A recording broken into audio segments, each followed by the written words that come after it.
علی رسولہ الکریم اما بعد۔ پچھلے ہفتے ہم نے تلاوت تو سورہ حشر کے پہلے رکوع کی مکمل کر لی تھی، لیکن درس میں آخری آیت جو ہے آیت نمبر 10 وہ رہ گئی تھی۔ آج کا پروگرام یہ ہے کہ سورہ مبارکہ کے دوسرے رکوع کا ہم مطالعہ کریں گے۔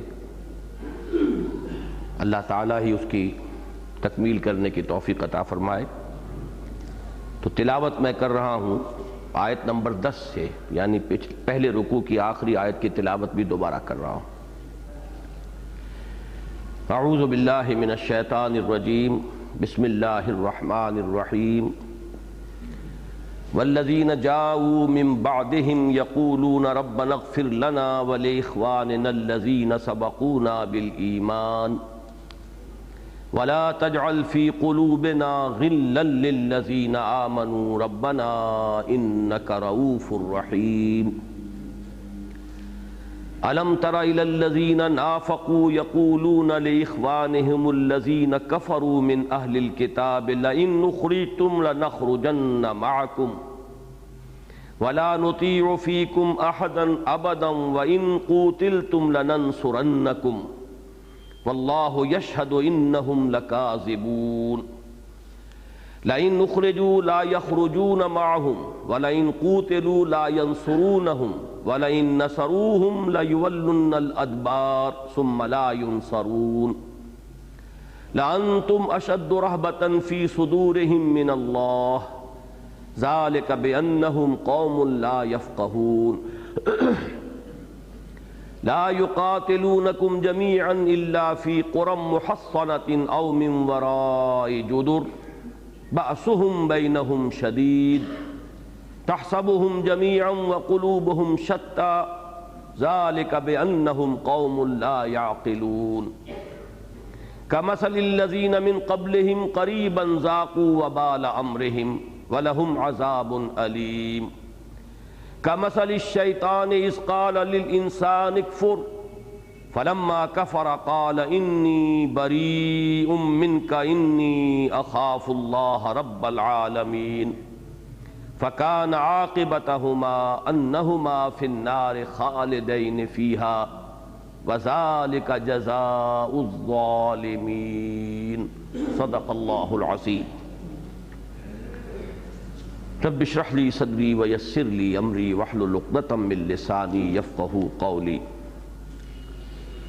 اللهم ربنا الهمنا رشدنا واعذنا من شرور انفسنا۔ اللهم ارنا الحق حقا وارزقنا اتباعه وارنا الباطل باطلا وارزقنا اجتنابه، آمین یا رب العالمین۔ پچھلا درس اصل میں 5 آیات پر مشتمل ہونا تھا، جن میں سے ایک آیت کا بیان رہ گیا تھا۔ مزید برآں ایک اور آیت کے ضمن میں بھی میں نے عرض کیا تھا کہ اس میں ایک اشکال ہے، اور اس کے ضمن میں بعد میں عرض کروں گا، لیکن یہ کہ اس کی بھی نوبت پچھلی مرتبہ نہیں آ سکی تھی اور وقت ختم ہو گیا تھا۔ ذہن میں یہ سلسلہ مضمون تازہ کر لیں کہ سورہ حشر کا پہلا رکوع 10 آیات پر مشتمل ہے۔ ان میں سے پہلی 5 آیات، بلکہ ان میں بھی جو سب سے پہلی آیت ہے وہ تو تمہید ہے ان مسبحات کی، سبح للہ ما فی السماوات و ما فی الارض۔ اس کے بعد کی 4 آیات میں غزوہ بنی النضیر کے واقعات کا ایک بڑا اجمالی سا نقشہ سامنے آ گیا۔ پھر 5 آیات میں فے کے احکام آئے ہیں۔ میں عرض کر چکا ہوں کہ مال غنیمت میں اور مال فے میں کیا فرق ہے، تفصیلاً اس پر پچھلی مرتبہ گفتگو ہو چکی ہے۔ اموال غنیمت کا مسئلہ پہلی مرتبہ پیدا ہوا تھا غزوہ بدر کے بعد، جبکہ اللہ تعالیٰ نے فتح عطا فرمائی اور کثیر مقدار میں مال غنیمت مسلمانوں کے ہاتھ آیا، تو پہلی مرتبہ یہ مسئلہ اب اٹھ کھڑا ہوا کہ ان کا مصرف کیا ہے، ان کی تقسیم ہوگی تو کس حساب سے ہوگی۔ چنانچہ اموال غنیمت کا جو حکم ہے شریعت کا، وہ سورہ انفال میں آیا ہے۔ اور یہ جو اموال فے کا معاملہ ہے یہ سیرت مطہرہ علی صاحب الصلاۃ والسلام میں پہلی مرتبہ غزوہ بنی نذیر کے بعد سامنے آیا، جبکہ کسی بڑی جنگ کی نوبت نہیں آئی، صرف محاصرہ ہوا، اور محاصرے کے نتیجے میں جیسا کہ ہم پڑھ چکے ہیں اللہ تعالیٰ نے ایک ایسا رعب یہود کے دلوں میں ڈال دیا، یہود بنی نذیر کے، کہ وہ انہوں نے ہتھیار ڈال دیے اور اپنا معاملہ مسلمانوں کے سپرد کر دیا۔ تو چونکہ باضابطہ جنگ کی نوبت نہیں آئی، لیکن یہ کہ کثیر مقدار میں یہاں اموال جو ہیں وہ حاصل ہوئے مسلمانوں کو، تو اب ان سے ایک دوسری کیٹیگری ہے کہ جو سامنے آئی، یہ اموال فے کہلاتے ہیں۔ اور اموال فے کے مصارف میں اموال غنیمت کے مصارف کے مقابلے میں بڑا بنیادی فرق ہے۔ مال غنیمت کے 5 حصے، جن میں سے صرف ایک حصہ یعنی 1/5 وہ اللہ اور اس کے رسول کے لیے معین کیا گیا تھا، باقی 4 حصے جنگ میں حصہ لینے والوں کے۔ ان میں بھی جیسا کہ میں نے آپ کو بتایا تھا، حضور صلی اللہ علیہ وسلم نے یہ ایک تقسیم کی کہ جو پیادہ لڑنے والے تھے ان کا حصہ اکیرا رکھا، اور جو سوار تھے ان کا حصہ دوہرا۔ اموال فے میں معاملہ اس کے برعکس یہ ہوا کہ یہ کل کا کل اللہ اور اس کے رسول کے لیے، مزید اس میں جو حصہ معین کیا گیا وہ مسلمانوں کے غرباء، محتاج، مساکین۔ تو یہ ایک بہت اہم حکم ہے جو یہاں دیا گیا، اور اسی آیت کے ضمن میں آپ کو یاد ہوگا کہ پچھلی جو یہ 5 آیات تھیں، پہلی آیت میں تو یوں سمجھیے کہ فے کی ڈیفینیشن آ گئی کہ فے کیا ہے۔ وَمَا أَفَاءَ اللَّهُ عَلَىٰ رَسُولِهِ مِنْهُمْ فَمَا أَوْجَفْتُمْ عَلَيْهِ مِنْ خَيْلٍ وَلَا رِكَابٍ وَلَٰكِنَّ اللَّهَ يُسَلِّطُ رُسُلَهُ عَلَىٰ مَن يَشَاءُ وَاللَّهُ عَلَىٰ كُلِّ شَيْءٍ قَدِيرٌ۔ بغیر کسی باضابطہ جنگ کے اللہ تعالیٰ جو مال مسلمانوں کو عطا فرما دے وہ اموال فے شمار ہوں گے۔ اگلی آیت میں اب وہ فے کے میں کس کس کا حصہ ہے، تو پہلی آیت جو ہے اس کے بعد اس میں تو عمومی حکم آیا ہے، ما افاء اللہ علی رسولہ من اہل القری، اللہ تعالیٰ ان بستیوں والوں میں سے جس سے بھی جو مال بھی بطرز فے اپنے رسول کو دلوا دے، فللہ، وہ اللہ کے لیے ہیں، وللرسول، اور رسول کے لیے ہیں صلی اللہ علیہ وسلم، ولذی القربی، اور رسول کے قرابت داروں کے لیے ہیں، اور پھر 3 حصے جیسا کہ میں نے عرض کیا، والیتامی والمساکین وابن السبیل، یتیم، مسکین اور مسافر۔ اس کے بعد اہم ترین آیات میں سے ہے وہ ٹکڑا جو اب میں تلاوت کر رہا ہوں۔ میں نے عرض کیا تھا کہ اسلام کا جو معاشی اور اقتصادی نظام ہے اس کے ہدف کو معین کرنے والے الفاظ یہ ہیں قرآن حکیم کے، کہ لا یکون دولۃ بین الاغنیاء منکم، ایسا نہیں ہونا چاہیے۔ حکمت تشریع یہ ہے، اللہ تعالیٰ جو چاہتا ہے وہ یہ ہے کہ ایسا نہیں ہونا چاہیے کہ دولت اور سرمایہ معاشرے کے جو صرف دولت مند لوگ ہیں، غنی لوگ ہیں، انہی کے مابین گردش میں رہے، یعنی یہ کہ اس کی گردش ہونی چاہیے پورے معاشرے میں، اس سے استفادہ ہونا چاہیے پورے معاشرے کو۔ تقسیم دولت کا کوئی ایسا غلط نظام نہ ہو کہ جس سے ارتکاز دولت ہو جائے کسی خاص طبقے میں، اور جس کے نتیجے میں ایک طبقہ جو ہے مستقل فقراء کا وجود میں آ جائے۔ یہ تقسیم اگر کسی معاشرے میں ہو رہی ہے تو کہیں نہ کہیں کوئی غلطی ہے، تقسیم دولت کے نظام میں کہیں نہ کہیں کوئی کجی آ گئی۔ کہ لا یکون دولۃ بین الاغنیاء منکم، یہ میں پچھلی مرتبہ وضاحت سے عرض کر چکا ہوں کہ یہ ہے ہدف، ٹارگٹ یہ ہے۔ اب اس کو کس کس طور سے اچیو کیا گیا ہے اسلام کے اقتصادی نظام میں، وہ پھر تفصیل طلب بات ہے، چند اشارات میں نے پچھلی مرتبہ کر دیے تھے۔ اس کے بعد ایک اور آیت، یہ بھی ہمارے دین کی جو روح ہے اس کے اعتبار سے بڑی اہمیت کی حامل ہے، یہ الفاظ وَمَا آتَاكُمُ الرَّسُولُ فَخُذُوهُ وَمَا نَهَاكُمْ عَنْهُ فَانْتَهُوا، جو بھی رسول تمہیں دے دیں صلی اللہ علیہ وسلم اسے لے لو، قبول کرو، بلکہ مضبوطی سے پکڑو، تھامو، اور جس چیز سے بھی وہ تمہیں روک دیں رک جاؤ۔ یہ صرف تقسیم اموال کے ضمن میں نہیں، مال غنیمت یا مال فے کے ضمن میں نہیں، اگرچہ یہاں تو اسی کانٹیکس میں یہ الفاظ آ رہے ہیں، لیکن یہ ہے کہ یہ تو در حقیقت پورے دین کی سمجھیے کہ روح ہے کہ بمصطفیٰ برسا خیش را کے دین ہمہ اوست، اگر بہو نہ رسیدی تمام بولہ بیست۔ واتقوا اللہ ان اللہ شدید العقاب، اتباع رسول کے ساتھ یقیناً جو دوسری بلکہ کہنا چاہیے کہ بنیادی جو دین کی روح ہے وہ اللہ کا تقویٰ ہے۔ اللہ کا تقویٰ اختیار کرو اور جان لو کہ اللہ تعالیٰ سزا میں بھی بہت سخت ہے، جہاں وہ غفور اور رحیم ہے اور تواب اور غفار اور ستار ہے، وہاں وہ شدید العقاب بھی۔ اب ان کے بعد 3 اور مصارف کا بیان آ رہا ہے، انہی اموال فے میں خصوصی حصہ۔ یہ جو 3 آیات ہیں ان کی تعبیر میں ایک اختلاف رائے ہے، اکثر مفسرین کا اس پر اجماع ہے کہ در حقیقت یہ جو للفقراء، یہ لام حرف جار جو یہاں آیا ہے، یہ بعد کی 2 آیات پر بھی داخل ہے، لیکن بعض حضرات نے جو الفاظ ہیں ظاہر بات ہے اس سے تو یہ بھی متبادر ہو سکتا ہے کہ بقیہ 2 آیات کا اس سے تعلق نہ ہو، وہ ایک کلام ہے، مستانف کلام ہے، علیحدہ کلام ہے، اس لیے کہ مبتدا و خبر کی ترکیب وہاں بھی مکمل بن جاتی ہے، لیکن یہ کہ زیادہ اجماع جو ہے وہ اسی پر ہے کہ یہ تینوں آیات اس لام، یہ لام استحقاق، اس کے ساتھ یہ اس کے تابع ہیں، للفقراء المہاجرین، اور اس کے بعد اگلی آیت والذین اتبعوا الدار، تو اس میں بھی اگر لام کو شامل سمجھا جائے گا تو وللذین اتبعوا الدار، اور آخری آیت جو آج ہمیں پڑھنی ہے والذین جاؤ من بعدہم وللذین جاؤ من بعدہم، اس رائے کے روح سے پھر فیصلہ یہ ہوگا کہ اموال فے میں وہ 6 جو اس کے حقدار معین کیے گئے ہیں اس آیت میں وہ تو ہیں مستقل، مزید ان 3 کا بھی حصہ اس میں شامل ہے،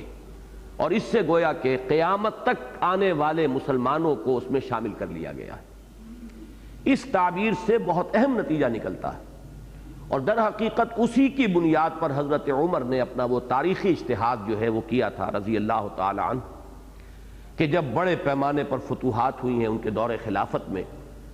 اور بڑے بڑے ملک جو ہیں دارالاسلام میں داخل ہو گئے، عراق فتح ہو گیا، ایران فتح ہو گیا، تو اب ایک بہت بڑا مسئلہ اٹھ کھڑا ہوا کہ انہیں مال غنیمت پر قیاس کریں یا اموال فے پر قیاس کریں۔ اگر مال غنیمت قرار دیتے ہیں تو اس کا تو مطلب یہ ہے کہ جتنے بھی مسلمان تھے فوجی جنہوں نے جنگ میں حصہ لیا تھا ان میں وہ زمینیں بھی تقسیم ہو جانی چاہیے۔ اگر یہ ہو جاتا تو یوں سمجھیے کہ تاریخ انسانی کی سب سے بڑی جاگیرداری کا نظام وجود میں آ جاتا۔ چند ہزار تھے صحابہ کرام تعداد میں وہ جنہوں نے جنگوں میں حصہ لیا تھا، اور کتنے بڑے بڑے یہ ملک تھے، یہ جس کو آپ کہتے ہیں آج بھی دی فرٹائل کریسنٹ، یہ شام اور عراق اور اس کے ساتھ ایران کا علاقہ ملحق جو ہے، یہ تو ہلال یعنی زرعی ہے اس علاقے کا، بہترین زمینیں ہیں، بہترین علاقے ہیں، بہترین اراضی ہیں۔ اب اگر ان چند ہزار نفوس کے اندر وہ تقسیم کر دی جاتی، وہ ان کی انفرادی ملکیت بن جاتی، تو بہت بڑا جاگیرداری نظام وجود میں آ جاتا۔ تو بعض حضرات نے اس پر اصرار کیا کہ اس کے مطابق تقسیم ہو جانا چاہیے۔ حضرت عمر رضی اللہ تعالیٰ عنہ کو تردد رہا، ان کی رائے یہ تھی کہ نہیں، کافی دیر تک، کافی عرصے تک مجلس شورا میں یہ بحث چلتی رہی، بالآخر انہی آیات کے حوالے سے حضرت عمر رضی اللہ تعالیٰ عنہ نے اپنی وہ بات پیش کی کہ جس پر پھر سب کا انشراح ہو گیا، اور اب یہ مجمع علیہ بات ہے، اس لیے کہ یہ بات ہمارے ہاں طے ہے، اہل حدیث حضرات کے ہاں یہ بات طے شد نہیں ہے، مسلم نہیں ہے، وہ خلفائے راشدین کے اجتہادات کو ابدی نہیں مانتے، ہمیشہ کا نہیں مانتے، وہ سمجھتے ہیں کہ یہ ان کے وقتی اجتہادات تھے، ان کو سمجھا جائے گا جیسے ایگزیکٹو آرڈرز ہوتے ہیں کسی حکومت کے، وہ آئندہ کے لیے حجت نہیں بنیں گے۔ یہی وجہ اسی کی بنا پر وہ تراویح کے معاملے میں بھی ان کا اختلاف ہے،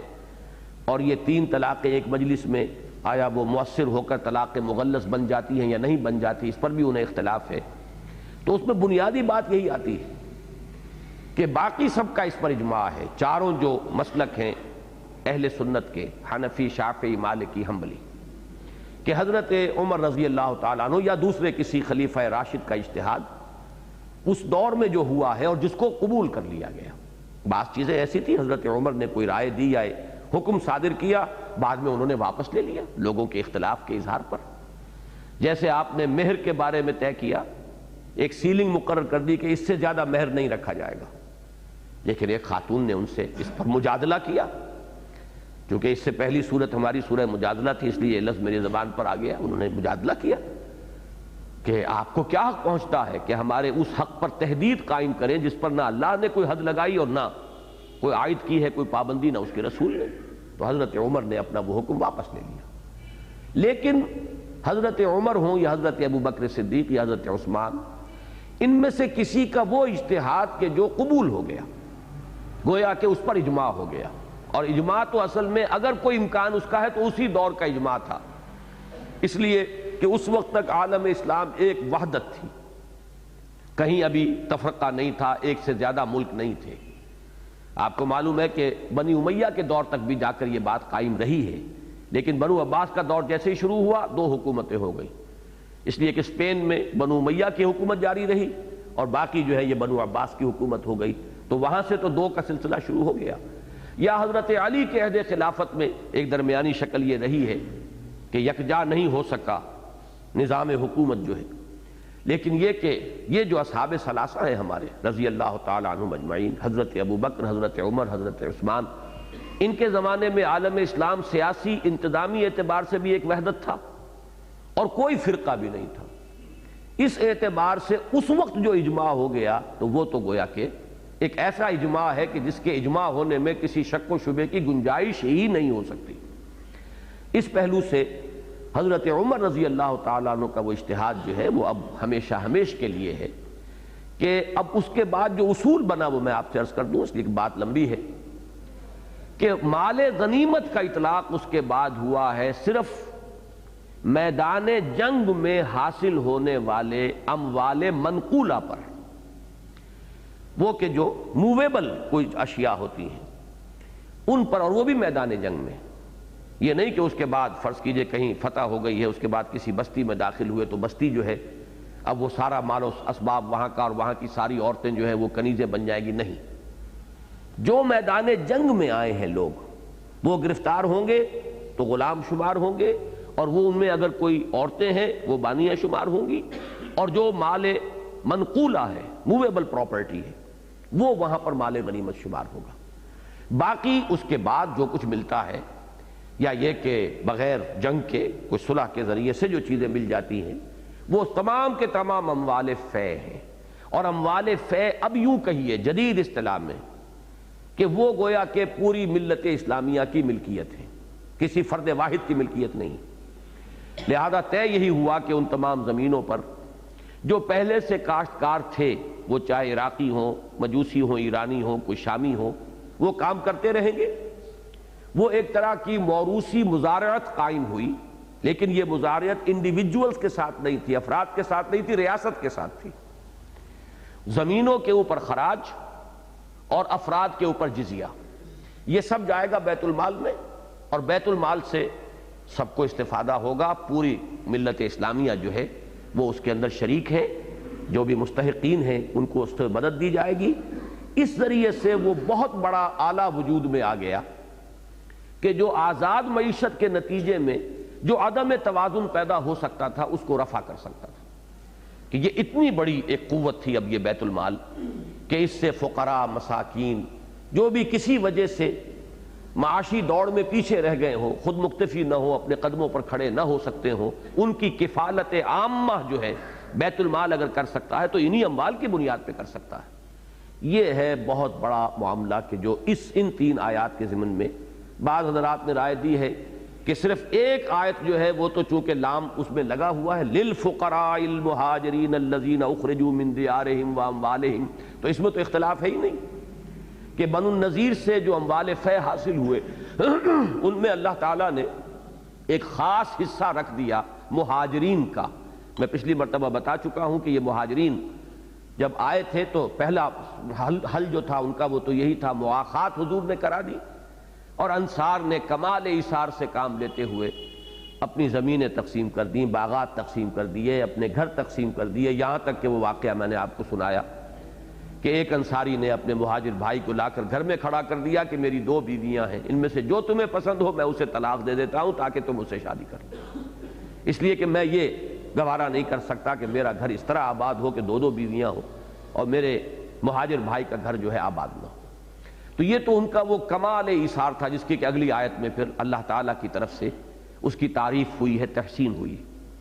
ان مہاجرین کا معاملہ حضور نے یہ کیا جیسا کہ میں نے پچھلی مرتبہ بتایا کہ انصار سے پوچھ لیا کہ اب 2 شکلیں ہیں، ایک شکل تو یہ ہے کہ تمہارے جو تم نے اموال دیے تھے اپنے مہاجر بھائیوں کو وہ تو تمہیں لوٹا دیے جائیں، اور یہ مال فے جو ہے یہ کل کا کل ان مہاجرین کو دے دیا جائے تاکہ وہ اپنی معاشی زندگی کو استوار کر سکیں، اور دوسری شکل یہ ہے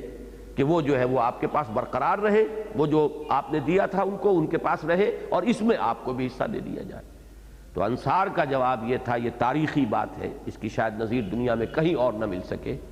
کہ حضور نہ ہمیں اپنے وہ اموال واپس لینے ہیں جو ہم نے اپنے ان مہاجر بھائیوں کو دیے تھے، نہ ان میں سے کوئی حصہ ہمیں مطلوب ہے، یہ بھی آپ کیوں کہ تم جیسے چاہتے ہیں ان کو تقسیم کر دیجیے۔ تو یہی ہے در حقیقت اس روح دین کا مظہر جو ہوا کہ ما آتاکم الرسول فخذوہ وما نہاکم عنہ فانتہوا، اصل شے جو ہے وہ تو رسول کا فیصلہ ہے صلی اللہ علیہ وسلم، ان کی منشا ہے، وہ جس طریقے سے بھی فیصلہ کریں، جس انداز میں تقسیم کریں، بندہ مومن کا کام یہ ہے کہ اسے قبول کرے، جو دیں اس کو عطا سمجھ کر قبول کریں اور بحسن قبول اس کو حاصل کریں، اور جو اللہ کے رسول جس چیز سے روک دیں اس سے وہ رک جائیں۔ فرمایا للفقراء المہاجرین الذین اخرجوا من دیارہم واموالہم ویبتغون فضلا من اللہ ورضوانا وینصرون اللہ ورسولہ۔ اب یہ مہاجرین کی جو شان بیان ہوئی ہے، وہ مہاجرین، وہ حاجت مند ان میں جو اپنے گھروں سے نکالے گئے، اپنے اموال سے نکال دیے گئے، جدا کر دیے گئے، چھین لیے گئے ان سے ان کے اموال، یبتغون فضلا من اللہ، وہ اللہ کے فضل کے متلاشی ہیں، جویا ہے، اور اس سے مراد ہے جنت، ذالک فضل اللہ یؤتیہ من یشاء، ورضوانا، اور اللہ کی رضا کے طالب ہیں، وینصرون اللہ ورسولہ، اور وہ تو سر سے کفن باندھے ہوئے ہیں اور جانے ہتھیلی پر رکھ کر میدان میں آئے ہوئے ہیں اللہ اور اس کے رسول کی مدد کے لیے، یعنی اللہ کے دین کا بول بالا کرنے کے لیے۔ اولئک ھم الصادقون، یہ ہے راست باز، یہ ہے اصل میں صداقت شعار۔ اب وہ آیت آئی والذین تبوؤا الدار والایمان من قبلہم، اب یہ شکل بھی ہو سکتی ہے نحوی اعتبار سے کہ اس کو مبتدا مانا جائے والذین تبوؤا الدار والایمان من قبلہم، اور یحبون من ہاجر الیہم، یہاں سے جو ہے خبر بن جائے گی، تو یہ ایک بالکل علیحدہ سا جملہ بنے گا اور کلام مستانفہ اس کو شمار کیا جائے گا۔ لیکن جیسا کہ میں نے عرض کیا، اکثر مفسرین کا اس پر اجماع ہے کہ وہ لام کا عمل یہاں بھی داخل ہوگا، وَلِلَّذِينَ تَبَوَّؤُا الدَّارَ وَالْإِيمَانَ مِن قَبْلِهِمْ، یعنی ان اموال فے میں سے حصہ ہے ان کے لیے بھی کہ جو پہلے سے مقیم تھے اس گھر میں، جمع ہوئے تھے، سیٹلڈ تھے، مراد ہے انصار رضی اللہ تعالیٰ عنہم اجمعین، ان کا بھی اس میں حصہ ہے۔ اس میں جو ایک اشکال ہے وہ میں بھی بعد میں عرض کروں گا، لیکن جو ان کی مدح کے لیے یہاں الفاظ آئے ہیں، جیسے مہاجرین کی مدح کی گئی، انصار کی بھی مدح کی گئی۔ یحبون من ہاجر الیہم، نمبر 1، وہ محبت کرتے ہیں ان سے کہ جو ہجرت کر کے ان کے پاس آئے، انہوں نے دل کی تنگی محسوس نہیں کی ہے کہ یہ ہماری معیشت پر بوجھ پڑ گیا ہے، چھوٹی سی بستی تھی، محدود ذرائع تھے، اب اتنی بڑے تعداد میں یہ حضرات آ رہے ہیں، تو تنگی محسوس نہیں کی بلکہ اس کے برعکس محبت۔ یحبون من ہاجر الیہم، نمبر 1، ولا یجدون فی صدورہم حاجۃ مما اوتوا، اور جو کچھ ان مہاجرین کو دیا گیا اس پر وہ اپنے دل میں کوئی تنگی محسوس نہیں کرتے، یہ ان کی دوسری شان۔ وَيُؤْثِرُونَ عَلَىٰ أَنفُسِهِمْ وَلَوْ كَانَ بِهِمْ خَصَاصَةٌ، اور وہ تو اس سے بھی آگے بڑھ کر خود اپنی ضرورتوں پر اپنے ان مہاجر بھائیوں کی ضرورتوں کو ترجیح دینے والے ہیں، اور یہ بھی اس حال میں نہیں کہ وہ غنی ہو، چاہے خود انہیں فقر اور احتیاج لاحق ہو تب بھی وہ ان مہاجرین کو اپنے پر مقدم رکھنے والے ہیں۔ تو یہاں غور کیجئے گا، 3 ہی مختلف الفاظ میں 3 اسلوب تھے کہ جن میں کہ مہاجرین کی مدح کی گئی، اور 3 ہی انداز یہاں آئے ہیں کہ جن میں ان انصار کی مدح کی گئی۔ اب اس میں جو نحوی اشکال ہے وہ یہ ہے کہ والذین تبوؤا الدار والایمان، وہ لوگ کہ جو جگہ پکڑے ہوئے تھے، سیٹلڈ تھے، مستحکم تھے گھر میں، مراد مدینہ منورہ ہے، اور ایمان میں۔ اب ایمان کے لیے یہ لفظ تبوؤ جو ہے، تبوا یا تبوؤ، یہ بوانا، بوا یبوؤ، یہ جو بھی الفاظ آتے ہیں یہ تو کسی زمین میں جمنا، اس بوانا لابراہیم مکان البیت، تو وہ زمین سے تو تعلق درست ہو گیا کہ انصار وہاں پہلے سے مقیم تھے، تقریباً 300-400 برس سے آباد تھے مدینہ منورہ میں۔ یہ میں تفصیل سے بیان کر چکا ہوں کہ یہودی یہاں پہلے آئے تھے، یہ انصار کے قبائل بعد میں آئے ہیں۔ وہ سیل ارم جو آیا ہے، جو یمن میں بہت بڑا سیلاب آیا ہے، اس وقت جو مائیگریشن ہوئی ہے، اس وقت یہ قبائل آ کر یہاں آباد ہوئے۔ یہودی قبیلے جو ہیں یہ تینوں یہ پہلے سے یہاں موجود تھے، لیکن یہ کہ یہ آ کر، اب ظاہر بات ہے جب 3 صدیاں بیت گئیں تو پوری طرح سیٹلڈ تھے، قدم ان کے جمے ہوئے تھے، مضبوطی کے ساتھ وہ زمین میں سیٹلڈ تھے، آباد تھے۔ لیکن ایمان کے لیے یہ لفظ کیسے آیا؟ ایمان کے اندر تو سیٹلمنٹ کا یہ اس طریقے سے عربی زبان کا یہ اسلوب نہیں ہے، یہ لفظ استعمال نہیں ہوتا۔ اس کی 3 تعویلیں ہیں جو امام رازی رحمہ اللہ نے کی ہیں۔ نمبر 1 تو یہ کہ یہاں ایک لفظ محذوف مانا جائے گا، والذین تبوؤا الدار واخلصوا الایمان من قبلہم، جنہوں نے اس گھر میں مدینہ منورہ میں قدم جمائے ہوئے تھے، قرار پکڑا ہوا تھا، جو سیٹلڈ تھے، اور ایمان میں بھی انہوں نے خلوص کا مقام اور مرتبہ حاصل کر لیا تھا۔ ایک تعویل تو یہ ہے، اور اس کے لیے امام رازی نے ایک شعر کوٹ کیا ہے عربی کا کہ یہ عام اسلوب ہے کہ 2 الفاظ کو جمع کر کے لے آتے ہیں، جبکہ اس سے پہلے جو بھی لفظ آ رہا ہو وہ صرف ایک لفظ کے ساتھ مناسبت رکھتا ہے، دوسرے لفظ کے ساتھ مناسبت نہیں رکھتا، دوسرے لفظ کے ساتھ جو مناسبت رکھنے والا لفظ ہے وہ محذوف ہو جاتا ہے۔ وَلَقَدْ رَأَيْتُكَ فِي الْوِغَاءِ مُتَقَلِّدًا سَيْفًا وَرُمْحًا،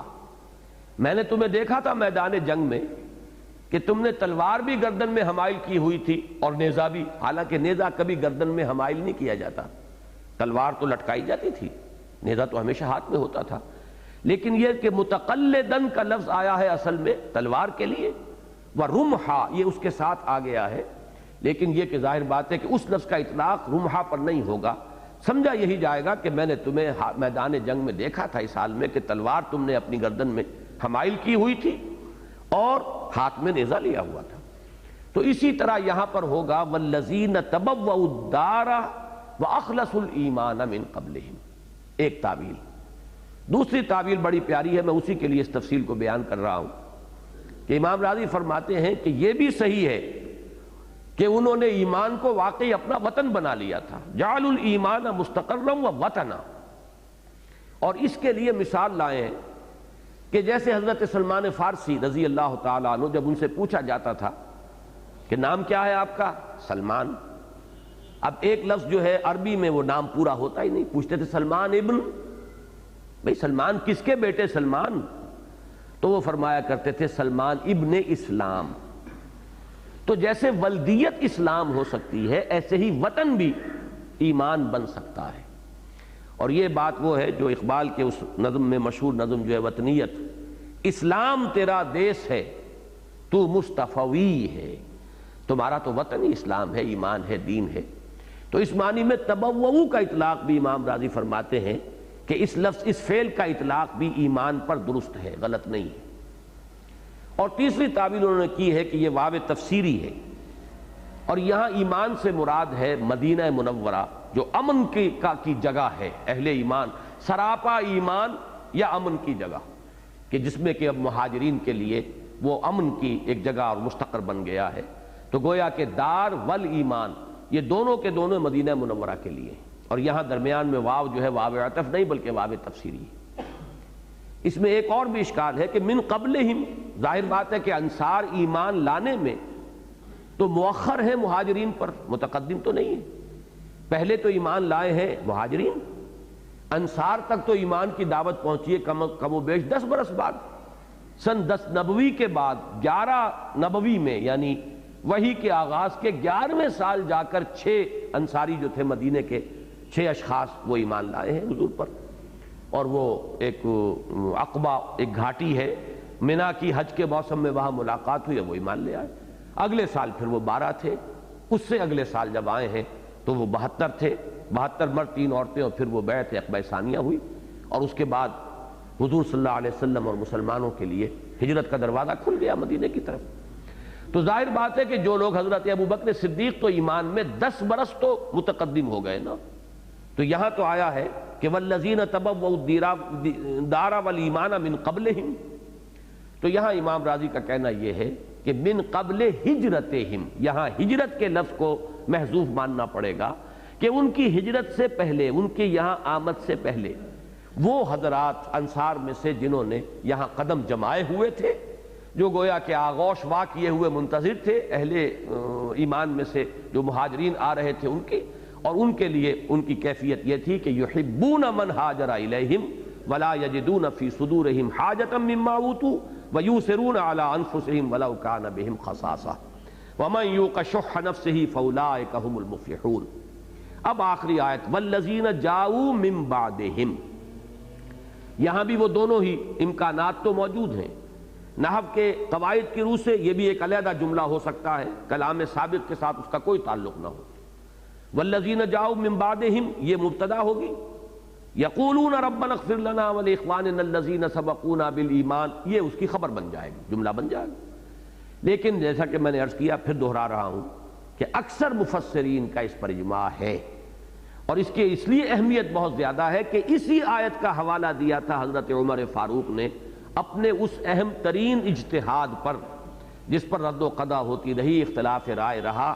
لیکن پھر جب سب حضرات کا دل کھلا ہے اور انشراح سب کو ہوا، صحابہ کو جو بھی اصحاب شورا تھے، وہ اسی آیت کے حوالے سے ہوا، اور اس کی روح سے یہ لازم آتا ہے کہ اسی لام حرف جار جو ہے لام استحقاق، اس کے ساتھ اس کو بھی اس کے تابع مانا جائے، وَلِلَّذِينَ جَاءُوا مِن بَعْدِهِمْ۔ اب باقی جو ہے یہ ان کی شان ہے، ان کی حالت ہے، ان کی کیفیت ہے، ان کی نعت ہو رہی ہے، یعنی ترجمہ یہ کیا جائے گا اور مال فے ان کے لیے بھی ہے جو ان کے بعد آئے۔ اب یہ تا قیام قیامت جو بھی مسلمان آئیں گے وہ گویا کہ سب کے سب اس آیت کی ذیل میں آ گئے، ان سب کا حصہ اس میں شامل ہے۔ تو یہ گویا کہ میں عرض کر رہا ہوں ایک لفظ ذرا ڈرتے ڈرتے کہیں اس پر اعتراض آپ نہ کریں، یہ اجتماعی ملکیت کا سب سے پہلا فیصلہ ہے جو دنیا میں ہوا ہے، اور اس اہتمام کے ساتھ ہوا ہے، اس شد و مت کے ساتھ ہوا ہے کہ یہ زمینیں تمام جتنے مفتوحہ علاقے ہیں مسلمانوں کے جو بزور شمشیر فتح ہوئے ہیں، وہ کسی فرد کی ملکیت نہیں ہے بلکہ وہ مسلمانوں کی اجتماعی ملکیت ہے۔ اور یہ اتنا بڑا فیصلہ ہے، میں نے شاید پہلے عرض کیا ہے، آپ حضرات کے علم میں ہوگا کہ یہ جو خلافت عثمانیہ ہے اس کا اختتام ہوا 1924 میں۔ اس وقت تک یہ تمام علاقے شام اور عراق وغیرہ آپ کو معلوم ہے کہ خلافت عثمانیہ کے تحت تھے، سارا شمالی افریقہ، یہ آپ مصر اور لیبیا اور چلتے چلے جائیے موروکو، یہ سارا شمالی افریقہ اور جس کو آج آپ مڈل ایسٹ کہتے ہیں، یہاں تک کہ حجاز نیچے تک، یہ سب کا سب جو ہے یہ خلافت عثمانیہ کے تحت تھے۔ اور اس وقت تک بھی بندوبست اراضی یہی تھا کہ تمام اراضی ملکیت تھی بیت المال کی، اور جو بھی وہاں کام کرتے تھے وہ ریاست کے مزارع تھے، ان میں سے کسی کا کوئی تصور جو ہے ملکیت کا موجود نہیں تھا۔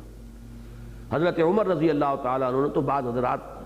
کی سرزنش بھی کی اور ان سے وہ چیزیں واپس لے لی۔ کچھ لوگوں نے مثلا ایران میں یا کسی اور جگہ کچھ زمینیں خرید لی مسلمانوں نے،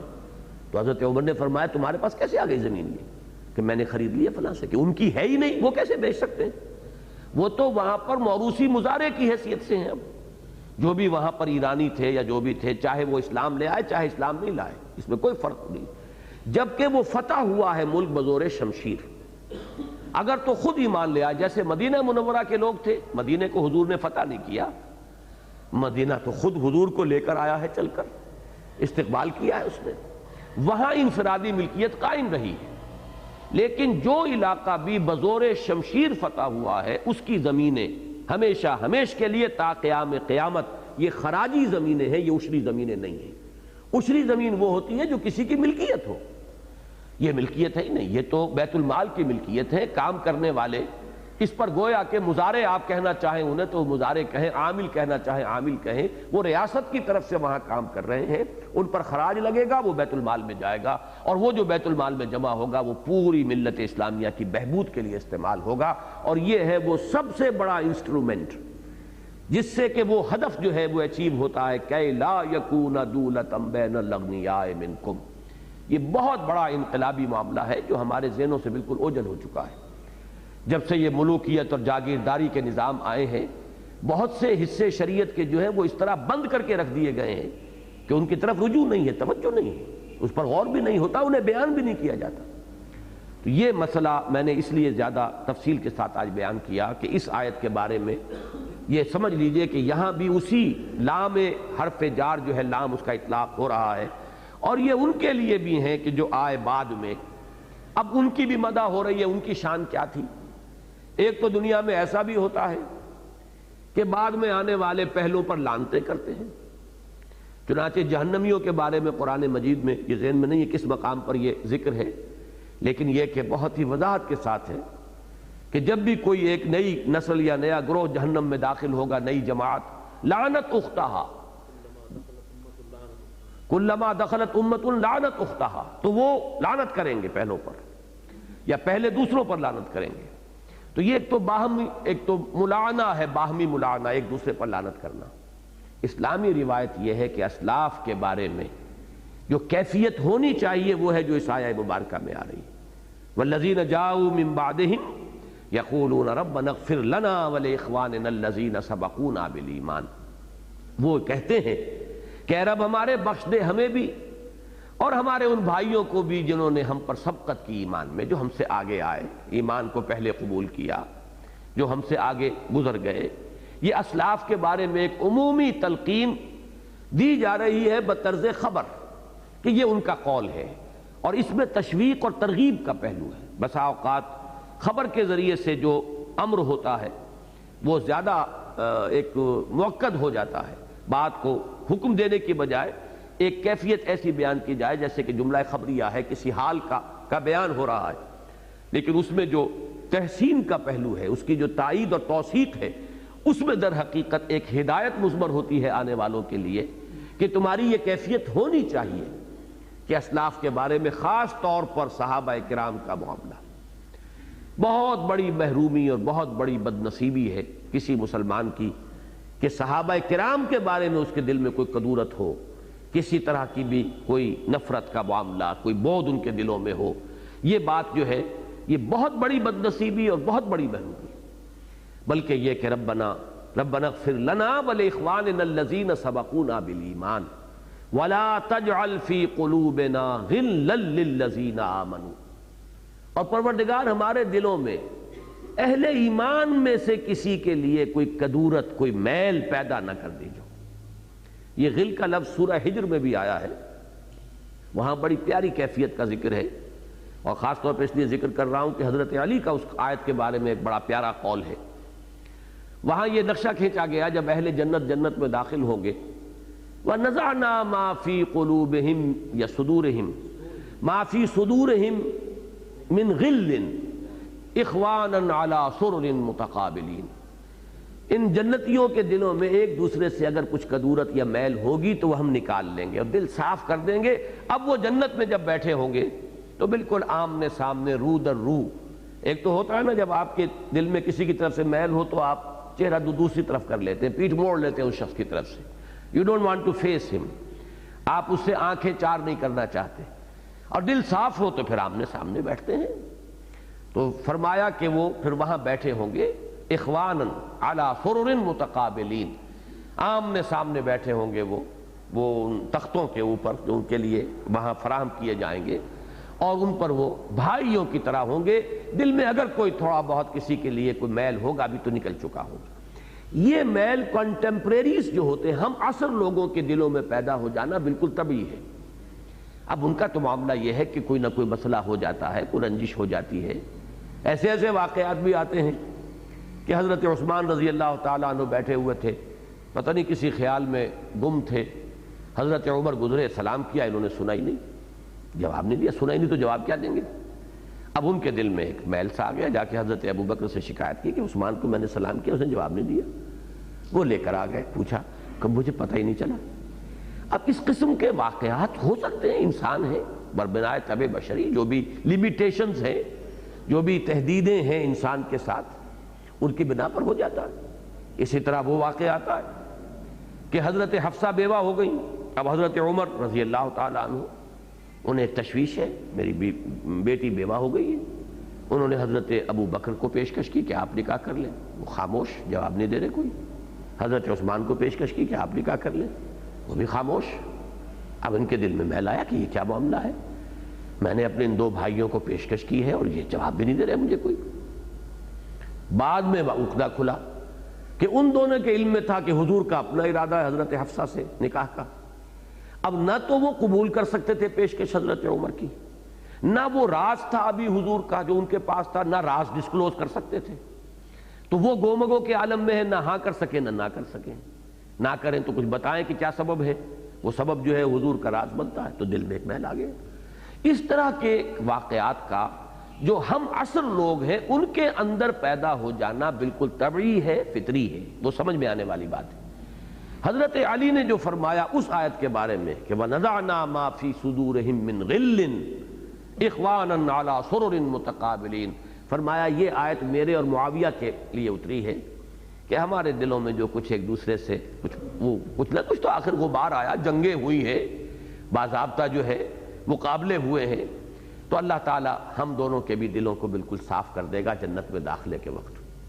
تو یہ وہ لفظ غل ہے جو وہاں بھی آیا ہے۔ اور ایک حدیث بڑی پیاری ہے، یہ غالباً حضرت عبداللہ ابن عمر کا معاملہ ہے یا عبداللہ ابن عباس رضی اللہ تعالیٰ عنہما، ان دو میں سے کسی کا ہے، کہ حضور نے فرمایا ان سے کہ ان کنت تقدر علی ان تصبح وتمسی ولا یکون فی قلبک غل لاحد فافعل، کہ اگر تمہارے لیے ممکن ہو کہ تم صبح شام ایسے کرو کہ کسی کے لیے دل میں کوئی کدورت اور میل نہ ہو، اگر کر سکو تو کرو، یہ کرنے کا کام ہے۔ اب اس کا کیا عملی طریقہ ہوگا کہ آدمی روزانہ رات کو اپنے دل کا جائزہ لے لیا کرے کہ اپنے کسی بھائی کی طرف سے کوئی میل، کوئی اس کی طرف سے کوئی کپٹ دل میں کوئی اس طرح کی رنجش ہے تو اس کو شعوری طور پر معاف کر کے اپنے دل کو صاف کر کے سوئے۔ اور یہاں بھی جو الفاظ ہیں کہ اگر تمہارے لیے ممکن، ان کنت تقدر، آسان کام نہیں ہے، لیکن اگر کر سکتے ہو تو ضرور کرو، ہے کرنے کا کام، فافعل، ضرور کرو۔ تو یہ معاملہ تو کنٹمپریریز کا ہے۔ تو جہاں تک اسلاف کا معاملہ ہے معاذ اللہ، اس میں تو جیسا کہ میں نے عرض کیا بڑی محرومی اور بڑی ہی بد نصیبی اور بد قسمتی ہے اگر ان کے معاملے میں ہماری زبانیں جو ہیں بے لگام ہو جائیں، اور ہم جس طریقے سے جیسے سورہ حجرات میں الفاظ آئے ہیں وَلَا تَجْهَرُوا لَهُ بِالْقَوْلِ كَجَهْرِ بَعْضِكُمْ لِبَعْضٍ أَن تَحْبَطَ أَعْمَالُكُمْ وَأَنْتُمْ لَا تَشْعُرُونَ، تو وہ شدت تو نہیں، لیکن بہرحال اسی کا عکس سمجھیے کہ صحابہ کرام کے بارے میں بھی اگر ہم جیسے کسی اور کے بارے میں بات کر دیتے ہیں، یہ انداز اگر اختیار کریں گے تو واقعتاً میں سمجھتا ہوں کہ اسی آیہ مبارکہ کا ایک عکس یہاں بھی اس کا اطلاق ہوگا، ان تحبط اعمالکم وانتم لا تشعرون، کہ تمہارے تمام اعمال حبط ہو جائیں، اکارت ہو جائیں، تم اس کا شعور تک نہ ہو۔ البتہ یہ ضرور ہے کسی محقق کے لیے، کسی طالب علم کے لیے کسی وقت کسی صحابی کی کسی رائے سے اختلاف یا ان کے کسی فیصلے کے بارے میں یہ اظہار رائے کہ میرے نزدیک وہ صحیح نہیں تھا، یہ کوئی حرام نہیں ہوگا، اس لیے کہ ہمارے نزدیک صحابہ کرام معصوم نہیں ہیں۔ معصومیت خاصہ نبوت ہے، نبوت ختم، معصومیت ختم۔ خطا کا امکان موجود ہے لیکن خطا اجتہادی۔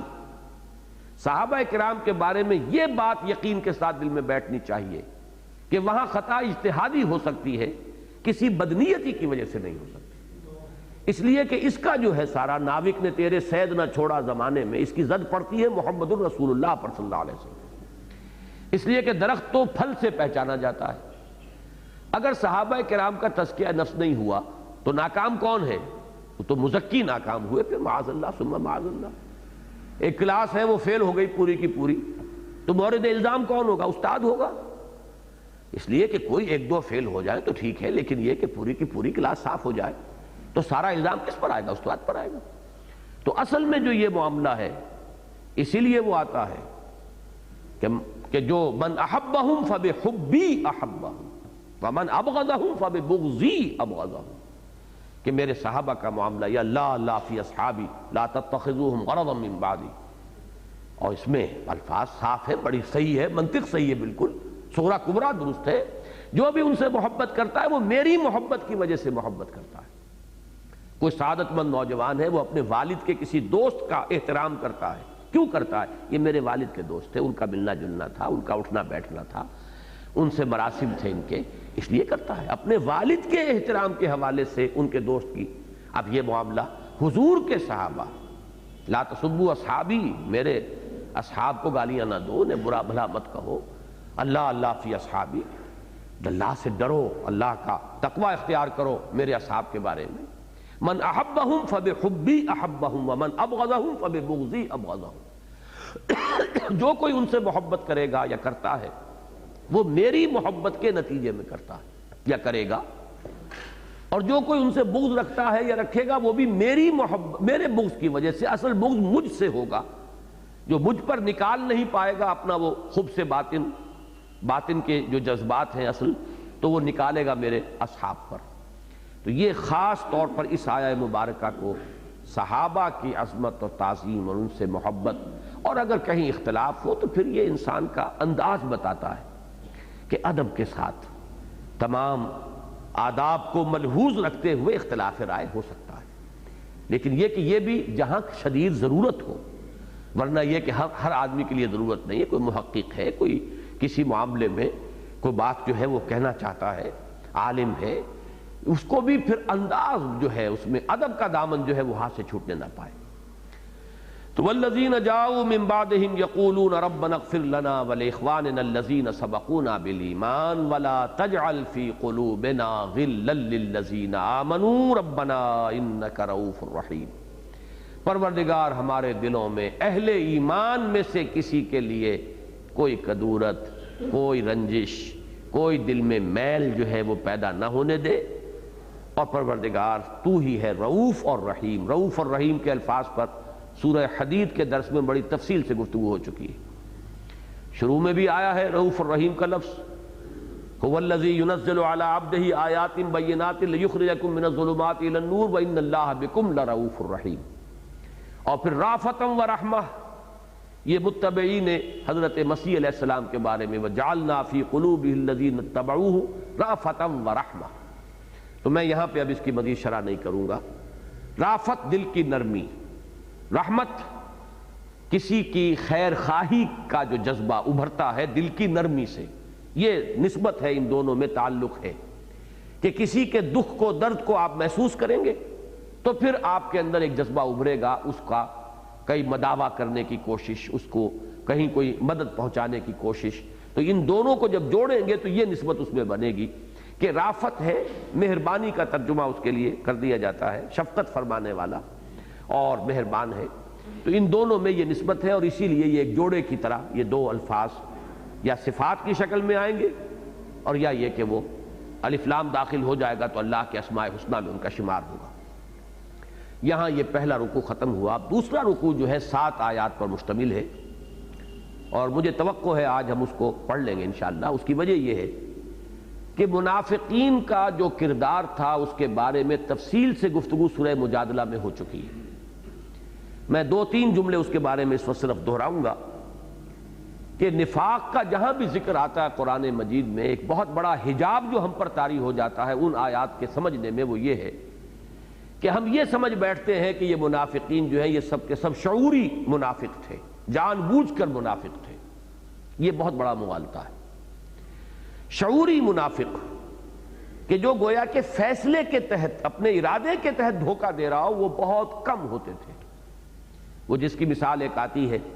کہ یہود میں سے کچھ لوگوں نے ایک سازش کی کہ صبح کو ایمان لاؤ اور شام کو مرتد ہو جاؤ۔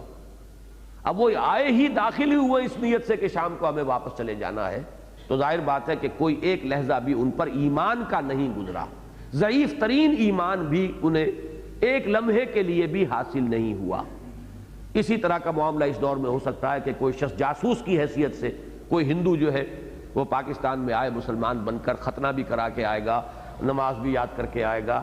بعض ایسی رپورٹس آپ نے پڑھی ہوں گی اخبارات میں کہ سرحدی دیہات میں باقاعدہ امامت کراتا رہا ایک شخص مسجد میں، معلوم ہوا کہ وہ ہندو اور وہ تھا ایک جاسوس۔ اب ظاہر بات ہے اسے معلوم ہے اپنی حقیقت کہ میں نے یہ اسلام کا لبادہ اوڑھا ہوا ہے، اسلام یا ایمان کی حقیقت کی کوئی رمق اسے ایک لہجے کے لیے بھی حاصل نہیں۔ یہ ہے مثالیں موجود، لیکن شاذ کے درجے میں۔ منافق جو تھے اصل، وہ در حقیقت کون تھے؟ یا تو یہ کہ لائے ایمان نیک نیتی سے، لیکن اب جو اس کے تقاضے سامنے آئے تو وہ ان کے اوپر گراں گزرے۔ اب تن من دھن لگا دو، جان لگا دو، مال کھپا دو، میدان میں نکلو، جان ہتھیلی پر رکھو، بلاوا آ رہا ہے، تپتی راہیں مجھ کو پکاریں، دامن پکڑے چھاؤں گھنیری۔ یہ اس تذبذب کے اندر مبتلا ہو جانے والے لوگ، یا یہ کہ ایمان لاتے وقت ان کا کوئی شعوری فیصلہ تھا ہی نہیں۔ اب جیسے کہ یہ مدینے میں ہوا ہے، اوس اور خزرج بڑے بڑے چودھری سردار ایمان لے آئے تو گویا کہ پورا قبیلہ ایمان لے آیا۔ کوئی شعوری طور پر کوئی چوائس، ہر شخص کا انڈیویجول چوائس وہاں پر سب لوگوں کا صاف نظر آتا ہے کہ اس انداز کا نہیں تھا جیسے کہ ایک ایک دانہ جو کہ مکی دور میں جو جمع ہوا ہے، جو کھلیان محمد الرسول اللہ کا وہ مکی کھلیان ہے، اس میں تو ایک ایک دانہ جو آیا ہے وہ اپنے بڑے سوچ سمجھ کر فیصلہ کر کے، ہرچے باد آباد ماں کشتی درآب انداختیم، یہ فیصلہ کر کے اس نے کلمہ شہادت زبان سے نکالا کہ اب جو بھی ہو جان جاتی ہے تو جائے، یہ حق ہے جو مجھے قبول کرنا۔ تو زمین و آسمان کا فرق ہے۔ یہی معاملہ ہے سورہ حجرات کی اس آیت میں جو سامنے آتا ہے، قالت الاعراب آمنا قل لم تؤمنوا ولكن قولوا اسلمنا ولما يدخل الايمان في قلوبكم۔ اب ظاہر بات ہے اس قسم کے لوگ جو ہیں، اب ان میں جب وہ کیفیت پیدا ہوئی کہ اب آؤ، مطالبہ ہے، تقاضا ہے دین کے لیے، تو جو کمزوری کا ظہور ہوا، پہلا سٹیپ تو یہ ہے کہ انسان مان لے کے قصور ہوا، کمی رہ گئی، تقصیر ہے، حضور آپ بھی معاف فرما دیں، آپ اللہ سے بھی استغفار کریں کہ وہ بھی ہمیں معاف فرما دے۔ جب تک اپنی کمی، کوتاہی، تقصیر کا اعتراف رہے، یہ نفاق نہیں ہے بلکہ اس کو صرف ضعف ایمان کہیں گے۔ لیکن اب آتا ہے معاملہ، پہلی سٹیج جب جھوٹ بولنا شروع کیا، جھوٹے بہانے بنانے شروع کیے، یہ جو اعتذار یعتذرون الیک، بہانے بنا رہے۔ اس سے اگلی سٹیج آتی ہے جب کہ بہانے بناتے بناتے آدمی سمجھتا ہے کہ اب تو اعتبار ہی ختم ہو جائے گا، جھوٹی قسمیں کھانی شروع کرتے ہیں۔ اتخذوا ایمانہم جنتا فصدوا عن سبیل اللہ، انہوں نے اپنی قسموں کو ڈھال بنا لیا ہے۔ اور اس سے اگلی سٹیج ہوتی ہے کہ جس میں اب ان کے دل میں ایک کدورت پیدا ہو جاتی ہے مومنین صادقین کے خلاف،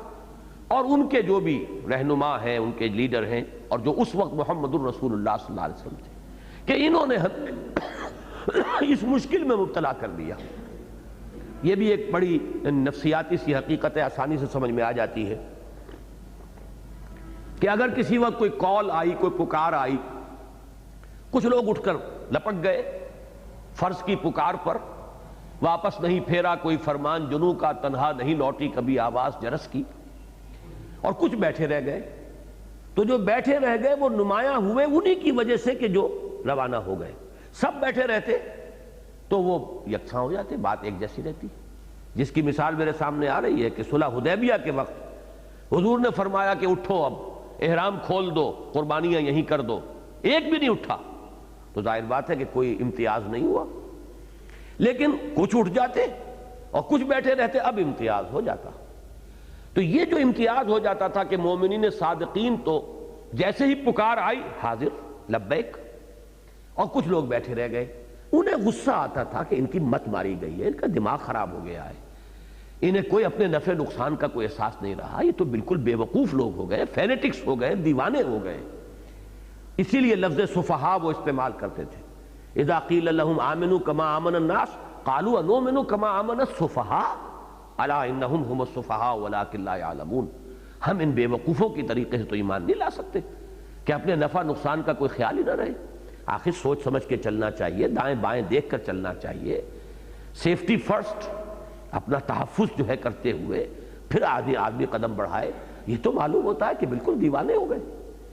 یہ ہے اصل میں وہ کشمکش۔ اس مرحلے پر پھر صورت یہ ہو جاتی ہے کہ جو باہر کا دشمن ہے اس کے ساتھ کچھ نہ کچھ ساز باز شروع ہو جائے گی۔ میں نے پچھلی مرتبہ بھی عرض کیا تھا کہ جب تک دین کا یہ حرکی تصور، ڈائنامک کانسیپٹ سامنے نہ ہو، نفاق کی حقیقت سمجھ میں نہیں آ سکتی۔ کیوں ان کی دوستی ہوتی تھی یہود کے ساتھ، کیوں کفار کے ساتھ ساز باز ہوتی تھی؟ یہ جو حرکی تصور ہے کہ ہوتے ہوتے اب دو بالکل نمایاں ہو گئے، ایک حزب اللہ ہے، ایک حزب الشیطان، جیسے کہ سورہ مجادلہ میں اولئک حزب الشیطان اور یہ اولئک حزب اللہ۔ اب یہ دو حزب ہیں آمنے سامنے۔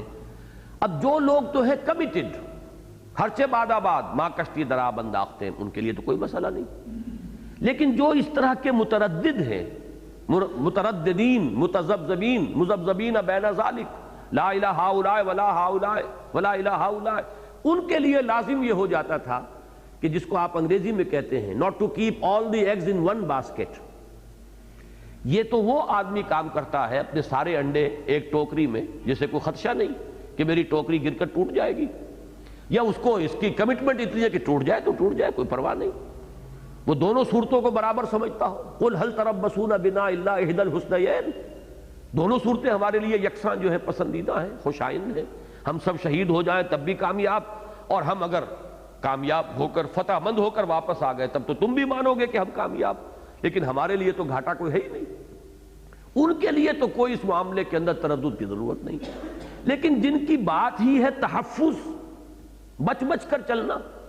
من الناس من یعبد اللہ علی حرف،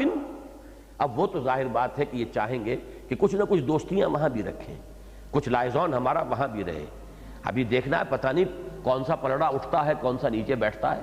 اونٹ کس کروٹ بیٹھتا ہے، تیل دیکھو، تیل کی دھار دیکھو، کیا پتہ کیا ہو جائے۔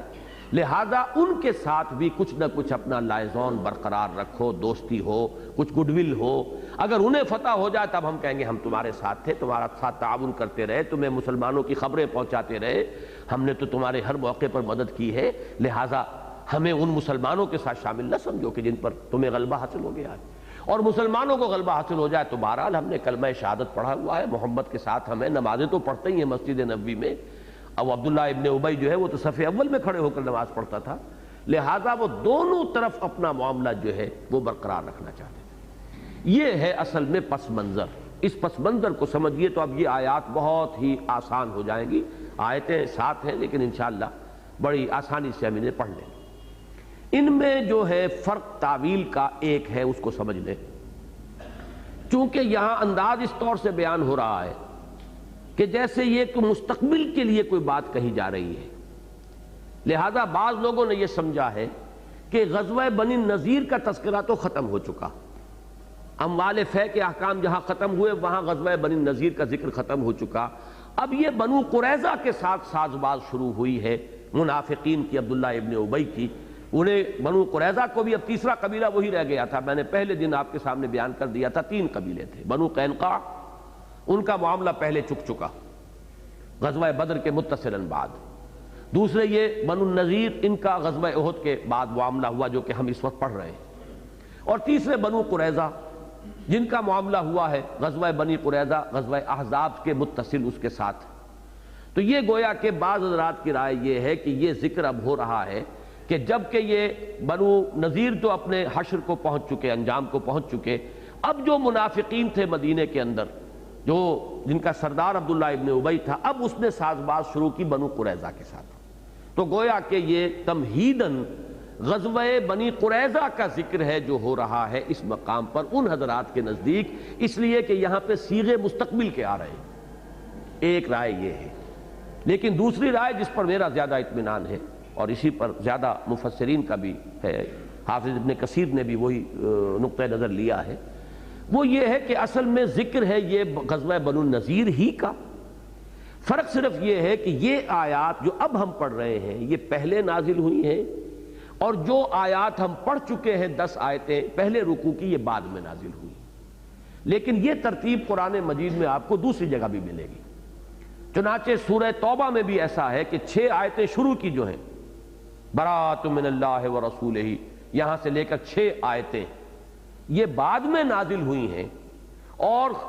فتح مکہ سے قبل آیات وہ نازل ہوئی ہیں کہ جو دوسرے اور تیسرے رکوع میں شامل ہیں سورہ توبہ کے،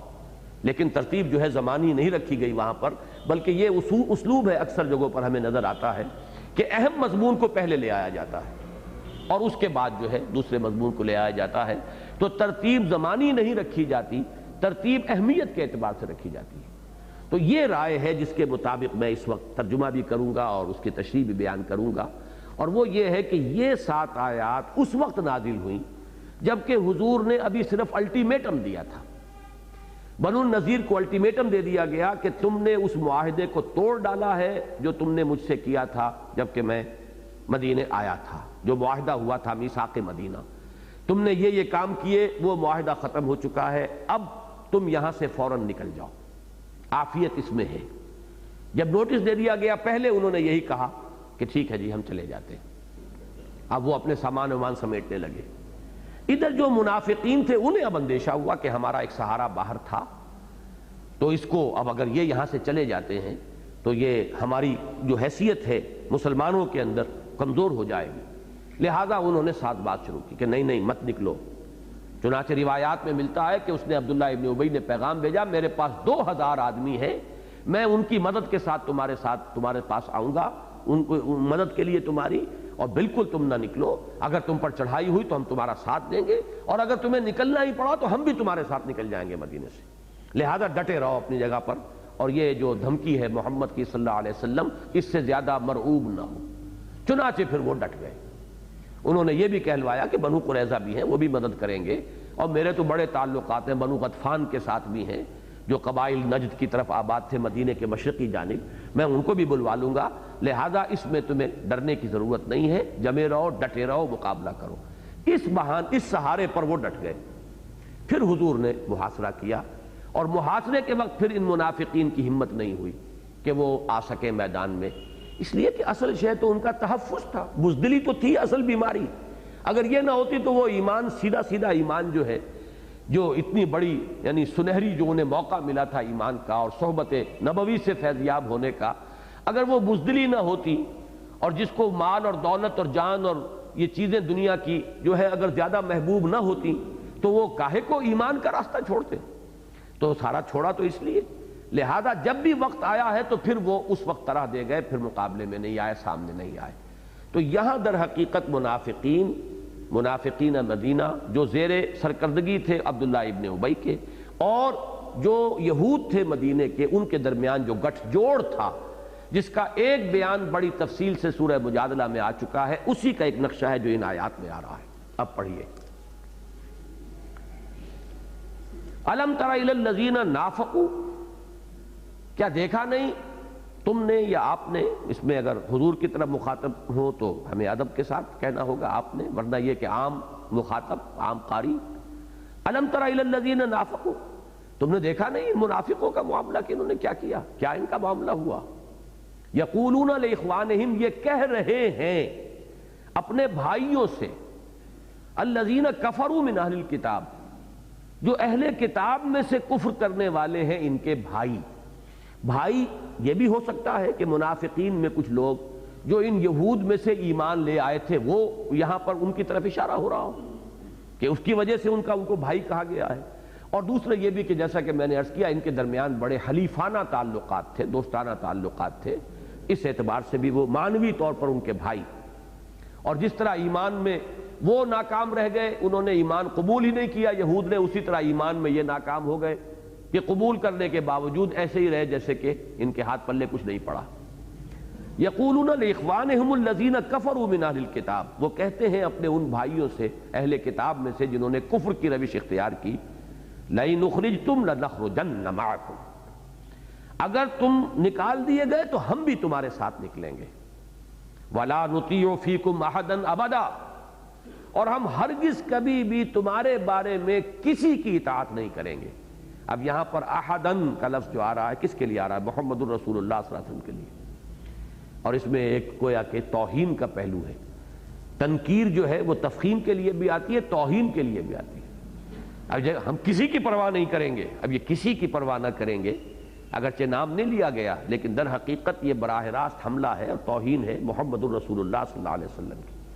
کہ بالکل تم نہ ڈرو، کسی کی بھی ہمیں پرواہ نہیں ہوگی، ہمارا تمہارے ساتھ معاہدہ ہے، دوستانہ ہے، تعلقات ہیں۔ لئن اخرجتم لنخرجن معکم ولا نطیع فیکم احدا ابدا، تمہارے بارے میں اگر ہمیں حکم دے دیا جاتا کہ ان کے اوپر چڑھائی کرو، ہم کبھی چڑھائی نہیں کریں گے۔ اگر کوئی اور حکم دیا جاتا ہے تمہارے بارے میں، ہم اس حکم کو بالکل اس کو اپنے اس میں نہیں لائیں گے شمار قطار میں۔ وَإِن قُوتِلْتُمْ لَنَنصُرَنَّكُمْ، اور اگر تم سے قتال ہی کیا گیا، جنگ ہی کی گئی،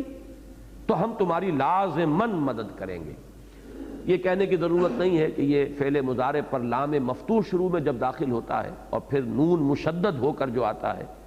یہ عربی زبان میں تاکید کی انتہائی یوں سمجھیے کہ صورت ہے، اس سے زیادہ تاکید کا اسلوب ہے ہی نہیں۔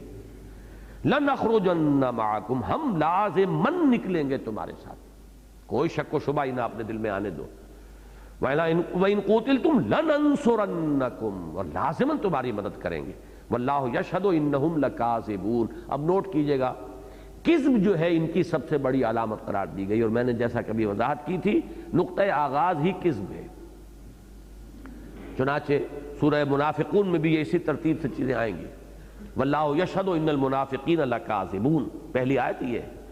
اذا جاءك المنافقون قالوا نشهد انك لرسول الله والله يعلم انك لرسوله والله يشهد ان المنافقين لكاذبون۔ کوئی لفظ یہاں آ رہا ہے والله يشهد انهم لكاذبون، اللہ گواہی دیتا ہے کہ یہ جھوٹے ہیں۔ لئن اخرجوا لا يخرجون معهم، اگر وہ نکال دیے گئے، اب دیکھیں یہ ہے مستقبل سے متعلق ہو گئی نا بات۔ اب اگر اس کے بعد اس کو آیت کو لیا جائے زمانی اعتبار سے تو پھر یہ کسی آئندہ کے واقعے پر اطلاق ہو سکے گا، اسی لیے کچھ لوگوں کی رائے بنی کہ یہ بنو قریظہ کا ذکر ہو رہا ہے، ساز باز جو بنو نذیر کے بعد ان منافقین نے بنو قریظہ کے ساتھ شروع کی۔ لیکن صحیح بات وہی ہے جیسا کہ میں نے عرض کیا کہ یہ انہی بنی قریظہ کا ذکر ہے، یہ ان حالات کا ذکر ہے جبکہ ابھی صرف نوٹس دیا گیا تھا اور ابھی وہ ذرا پس و پیش میں تھے، کچھ مان بھی لیا تھا۔ اس کے بعد یہ سلسلہ جنبانی ہوا، ان کے پیغامات پہنچے، انہوں نے پیٹھ ٹھوکی اور پھر وہ ڈٹ گئے، پھر محاصرہ ہوا۔ تو یہ جو نزولی جو ترتیب ہے اور یہ ترتیب جو ہے اس سورہ مبارکہ میں آیات کی، اس میں جو فرق ہے وہ پیش نظر رہے تو پھر کوئی اشکال نہیں ہوگا۔ لئن اخرجوا لا یخرجون معهم، اگر وہ نکال دیے گئے تو وہ ہرگز نہیں نکلیں گے ان کے ساتھ۔ وَلَئِن قُوتِلُوا لَا يَنصُرُونَهُمْ، اور اگر ان سے جنگ کی گئی تو وہ ہرگز ان کی مدد نہیں کریں گے۔ وَلَئِن نَصَرُوهُمْ لَيُوَلُّنَّ الْأَدْبَارَ، اور اگر بالفرض انہوں نے ان کی مدد کی تو فوراً پیٹھ دکھا دیں گے، لازماً پیٹھ دکھا دیں گے۔ ان کے لیے کھڑے ہونا ممکن نہیں ہے، مقاومت جو ہے وہ ممکن نہیں، اس لیے کہ نفاق کا تو اصل جیسا کہ میں نے عرض کیا اصل شے ہی ہے بچ بچ کے چلنا۔ وَمِنَ النَّاسِ مَن يَعْبُدُ اللَّهَ عَلَىٰ حَرْفٍ، کنارے کنارے چلو، مجدھار میں مت کودو، کنارے کنارے نہ ہو تاکہ ڈوبنے کا اندیشہ نہ ہو، مجدھار میں تو ڈوبنے کا خطرہ ہے۔ یہ ہے ان کا اصل جو مرض ہے، بیماری جو ہے وہ تو یہ ہے۔ لہذا وہ کیسے آ جائیں گے؟ اگر جان ہی دینی ہو تو محمد کے ساتھ کھڑے ہو کر کیوں نہ دیں صلی اللہ علیہ وسلم؟ ان کے ساتھ یعنی جان دینا جو ہے اس کے اندر کون سی بات جو ہے وہ معقول رہ جائے گی؟ تو بات بڑی منطقی ہے اور سیدھی سیدھی۔ ثم لا ينصرون، پھر ان کی کوئی مدد نہیں ہوگی، کسی طرف سے کوئی مدد نہیں ہوگی۔ یہ جو بنو قریظہ کی بھی ایک امید دلا رہے ہیں اور ادھر سے بنو غطفان کا بھی کوئی توقع دلا رہے ہیں، کوئی مدد کو نہیں آئے گا۔ اب اس میں دیکھیے کہ اہل ایمان کے لیے بڑی دلجوئی بھی ہے، ان کا حوصلہ بندھانے والی بھی پیشین گوئی کے انداز میں یہ بات آ رہی ہے کہ مسلمانوں گھبراؤ نہیں۔ ظاہر بات ہے جب یہ بڑکے ہانکتے تھے، بڑکے مارتے تھے جب یہ منافقین، تو کچھ نہ کچھ اثر ہوتا ہے، پر بناء طبع بشری مسلمانوں کے اوپر اثر ہوتا ہوگا کہ ان بدبختوں نے غزوہ احد میں بھی یہی کیا تھا، 300 کی تعداد میں واپس آ گئے، عین وقت کے اوپر گویا کہ سٹیبنگ ان دی بیک والی بات ہے۔ 1000 کا لشکر ہے کل نکلا ہے 3000 کے مقابلے کے لیے، اور عین جنگ سے پہلے 300 اس میں سے واپس آ گئے۔ تو کہیں یہی معاملہ پھر یہ نہ کریں ہمارے ساتھ۔ تو اگر کچھ مسلمانوں کے دلوں میں اس کی وجہ سے کوئی تشویش پیدا ہو سکتی تھی تو اس کا ازالہ کیا جا رہا ہے کہ مسلمانوں مطمئن رہو، لَئِنْ أُخْرِجُوا لَا يَخْرُجُونَ مَعَهُمْ وَلَئِنْ قُوتِلُوا لَا يَنْصُرُونَهُمْ وَلَئِنْ نَصَرُوهُمْ لَيُوَلُّنَّ الْأَدْبَارَ ثُمَّ لَا يُنْصَرُونَ لَأَنْتُمْ أَشَدُّ رَهْبَةً فِي صُدُورِهِمْ مِنَ اللَّهِ۔ یہ بڑا یعنی اہم یہ ٹکڑا ہے اس آیت کا۔ حقیقت یہ ہے مسلمانوں کہ تمہاری دہشت ان کے دلوں میں اللہ کے خوف سے کہیں زیادہ ہے، اس لیے کہ اس حقیقی ایمان سے تو محروم ہے۔ یہ حقیقی ایمان ہو تو انسان کو خوف رہ جائے گا صرف اللہ کا، اور کسی کا خوف ہی نہیں۔ اللہ کے اولیاء کی تو شان یہ بیان ہوئی، الا ان اولیاء اللہ لا خوف علیہم ولا هم یحزنون۔ جس کا اللہ پر تکیہ ہو، بھروسہ ہو، جسے یقین ہو اللہ میرے ساتھ ہے، کلا ان معی ربی سیہدین، نہیں میرا رب میرے ساتھ ہے، وہ مجھے راستہ دے گا۔ اسی طریقے سے حضور نے فرمایا تھا حضرت ابوبکر سے غار ثور میں، ان اللہ معنا لا تحزن، مت گھبراؤ، کوئی تشویش نہ کرو، لا تحزن ان اللہ معنا۔ تو ایمان جو ہے اس کا تو یہ معاملہ ہوگا کہ کوئی خوف ہے، ڈر ہے، پکڑ کا کوئی اندیشہ ہے تو وہ اللہ سے ہے، باقی کسی اور سے کیا ہے۔ لیکن یہ کہ جب ایمان سے انسان محروم ہو تو ہر شے کا اندیشہ ہوگا، ہر شے کا خطرہ ہوگا۔ تو اے مسلمانوں، ان کی بدبختی کا عالم یہ ہے کہ ان کے دلوں میں تمہارا رعب زیادہ ہے، تمہاری دہشت زیادہ ہے، تم سے یہ زیادہ ڈرتے ہیں بنسبت اللہ کے۔ اللہ کا ڈر ان کے دلوں میں اتنا نہیں ہے جتنا کہ تمہارا ڈر ہے۔ یہ بھی اس میں بھی دیکھیے کہ بٹوین دی لائنز وہی ہے، ہمت بندھانے والی بات کہ گھبراؤ نہیں، ان کی بڑکوں پر مت جاؤ۔ بڑک مارنا اور ہوتا ہے، اور جب کبھی معاملہ پیش آ جائے اور مقابلہ ہو جائے تو پھر جو کردار ہوتا ہے وہ بالکل دوسری شے ہے۔ لَأَنْتُمْ أَشَدُّ رَهْبَةً فِي صُدُورِهِم مِّنَ اللَّهِ ذَلِكَ بِأَنَّهُمْ قَوْمٌ لَا يَفْقَهُونَ۔ یہ لَأَنْتُمْ جو ہے کس طور سے لکھا گیا ہے یہاں ذرا نوٹ کر لیجئے۔ یہ صحیح ہے، یہ انتم والا الف ہے جو لام کے ساتھ شامل ہو گیا ہے۔ اب یہ چونکہ جو بھی رسم عثمانی ہے اس کو جوں کا توں برقرار رکھا گیا ہے، لیکن لا بسا اوقات آدمی اس کو لا پڑھ بیٹھتا ہے، تو اس میں احتیاط کی ضرورت ہے کہ لام لام تاکید ہے۔ لَأَنْتُمْ أَشَدُّ رَهْبَةً فِي صُدُورِهِم مِّنَ اللَّهِ، کہ ان کے دلوں میں زیادہ جو رعب ہے اور دھاک ہے اور دہشت ہے وہ تمہاری ہے اللہ کے مقابلے۔ ذَلِكَ بِأَنَّهُمْ قَوْمٌ لَا يَفْقَهُونَ، یہ اس لیے کہ یہ لوگ وہ ہیں کہ جو تفقہ سے عاری ہو چکے ہیں، حقیقی فہم اور تفقہ ان کے پاس اب نہیں ہے، گویا کہ مت ماری جاتی ہے جیسے کسی کی۔ تو در حقیقت ایمان جو ہے وہ انسان کو بصیرت عطا کرنے والی شے ہے، اور ایمان سے محروم ہو کر انسان جو ہے وہ در حقیقت ان لوگوں کے مانند ہو جاتا ہے جیسے کہ سورہ بقرہ میں فرمایا تخبطہ الشیطان من المس، جیسے کہ شیطان نے کسی کو مخبوط کر دیا ہو، مخبوط الحواس بنا دیا ہو۔ یہ بھی نوٹ کیجئے گا کہ سورہ منافقون میں یہ الفاظ بھی آئے ہیں، ذالک بانہم آمنوا ثم کفروا فطبع علی قلوبہم فہم لا یفقہون، تفقہ سے عاری ہو جانا۔ اب ان کی جو ہے ساری مت جو ہے الٹی ہو گئی ہے، اس وجہ سے ان کی کیفیت یہ ہے کہ اللہ کا اتنا ڈر انہیں نہیں رہا ہے بدبختوں کو جتنا کہ ہے مسلمانوں یہ تم سے ڈرتے ہیں۔ لا یقاتلونکم جمیعا الا فی قری محصنۃ او من وراء جدر، ان کی بزدلی کا عالم یہ ہے۔ اب یہ الفاظ جو ہیں دونوں پر وہ جو گٹھ جوڑ ہے حزب اللہ حزب الشیطان، اس میں یہودی بھی ہیں اور منافقین بھی ہیں، دونوں پر ان کا اطلاق ہوگا۔ ان دونوں کا حال یہ ہے کہ یہ کبھی بھی تم سے جنگ نہیں کر سکیں گے۔ ویسے یہ کہ منافقین تو خیر کبھی ان سے جنگ کوئی کھلم کھلا ہوئی نہیں، وہ تو تھے ہی مارے آستین، اس لیے زیادہ اطلاق اس کا جو ہے یہ یہود پر ہے کہ ان کے اندر بزدلی اس درجے سرایت کر چکی ہے کہ کبھی بھی کھلے میدان میں یہ تم سے مقابلہ نہیں کریں گے۔ لا یقاتلونکم جمیعا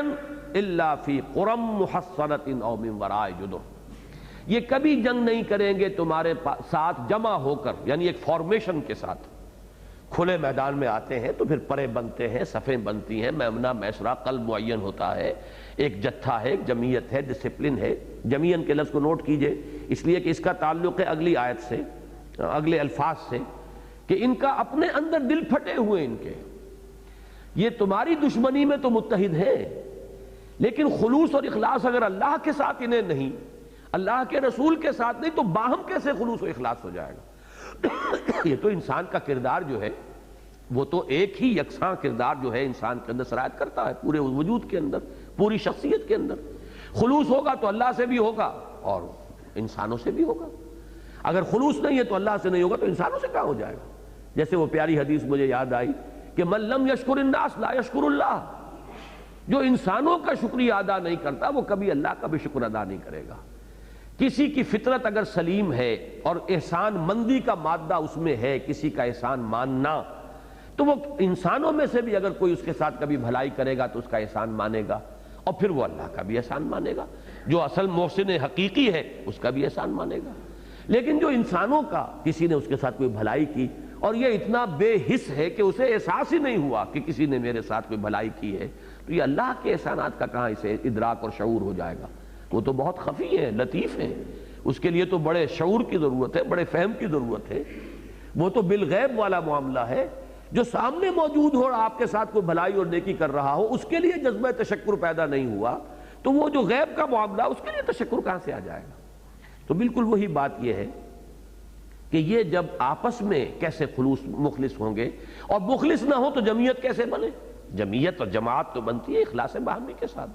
کندھے سے کندھا ملا کر کھڑا ہو آدمی، اعتماد ہو کہ میری داہنی طرف یہ کھڑا ہے، بائیں طرف یہ کھڑا ہے، یہ دونوں میرے سمت جو ہے محفوظ ہیں، اب میں سامنے والوں کے ساتھ نبرد آزمائی کے لیے پوری طرح میرے ہاتھ کھلے ہیں۔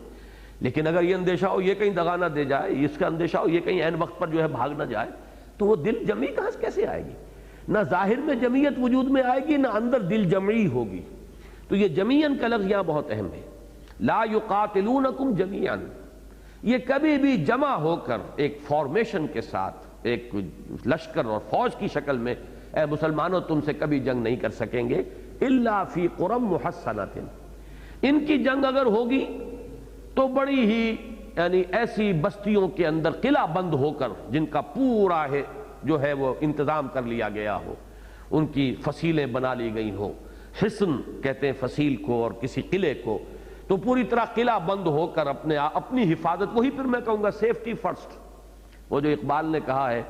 کہ تو بچا بچا کے نہ رکھ اسے، تیرا آئینہ ہے وہ آئینہ کہ شکستہ ہو تو عزیز تر ہے نگاہ آئینہ ساز میں، نفاق اس کی ضد ہے، بچ بچ کر چلو، سیفٹی فرسٹ، جان مال کی کا تحفظ یہ سامنے رہے پہلے بنیادی طور پر، پھر جو کچھ ہو سکے تو کر لو، ورنہ نہیں۔ تو جب سیفٹی فرسٹ ہے تو یہ کیسے کھلے میدان میں آ کر اپنے آپ کو سامنے ایکسپوز کر دیں گے خطروں کے؟ تو لا یقاتلونکم جميعا الا فی قری محصنۃ، ایسی بستیوں میں کہ جن کی پوری قلعہ بندی کر لی گئی ہو، او من ورائے جدر، یا جیسے دیہاتوں میں جب کوئی جھگڑے لڑائیاں ہو جاتی ہیں تو کچھ عورتیں ہیں جو دیواروں کے پیچھے سے چھتوں پر چڑھ کر پتھراؤ کرتی ہیں، اندر گلیوں کے اندر جو ہے لوگ لڑ رہے ہوتے ہیں، تو اس طرح سے یہ دیواروں اور فصیلوں کے پیچھے سے کوئی وار کرنا، کوئی تیر اندازی، کوئی پتھر پھینک دینا، اس سے علاوہ ان میں کوئی جرأت نہیں ہے، کوئی ہمت نہیں ہے۔ باسہم بینہم شدید، بہت اہم ہے یہ، باطل کی بنیاد پر جو بھی متحدہ محاذ دنیا میں وجود میں آتے ہیں، ان کے اوپر یہ ہے فتویٰ اور یہ ہے تبصرہ قرآن کا ابدی، دل پھٹے ہوتے ہیں۔ جو حال ہمارا تھا وہ نظام مصطفیٰ تحریک میں کہ نمازیں ایک دوسرے کے پیچھے پڑھنے کو تیار نہیں، اور چلیں اسلامی نظام قائم کرنا، یہ حال جو ہوتا ہے، اور یہ میں یہاں پر وہ حدیث بھی آپ کو سنا دوں کہ یہ جو نقشہ کھینچا جا رہا ہے یہود کا، یہ نہ سمجھیے کہ صرف یہود ہی پر اس کی اپلیکیشن ہے، بالکل اس کی خبر دی ہے محمد الرسول اللہ صلی اللہ علیہ وسلم نے امت مسلمہ کے بارے میں۔ اس حدیث کو بھی ذہن میں رکھیے جو میں نے اپنے ایک اہم مضمون کے آغاز میں کوٹ کی ہے، امت مسلمہ کا عروج و زوال، کہ میری امت پر بھی وہ سب کچھ آ کر رہے گا،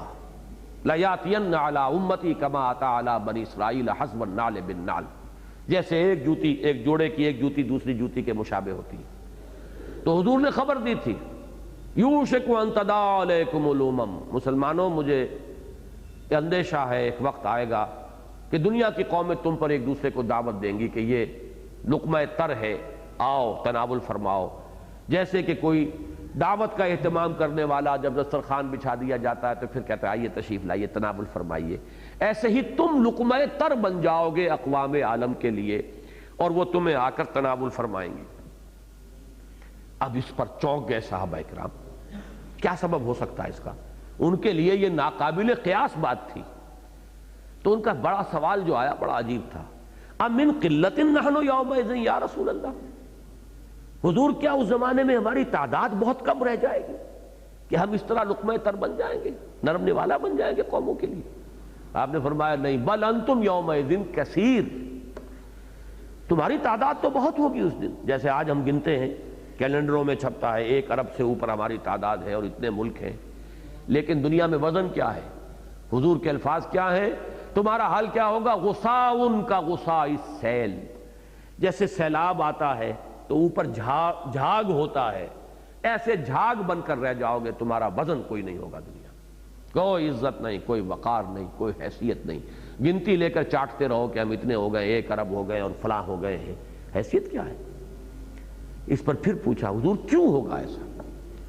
آپ نے فرمایا تمہارے اندر ایک بیماری پیدا ہو جائے گی، اس بیماری کا نام ہے وہن۔ واو، ہا اور نون، ایک لفظ وہم ہے، میم سے، یہ وہن ہے نون سے، اسی سے لفظ توہین بنا ہے۔ صحابہ نے پھر پوچھا مل وہن یا رسول اللہ، حضور یہ وہن کیا بیماری ہے؟ اب نوٹ کیجئے، حب الدنیا و کراہیت الموت،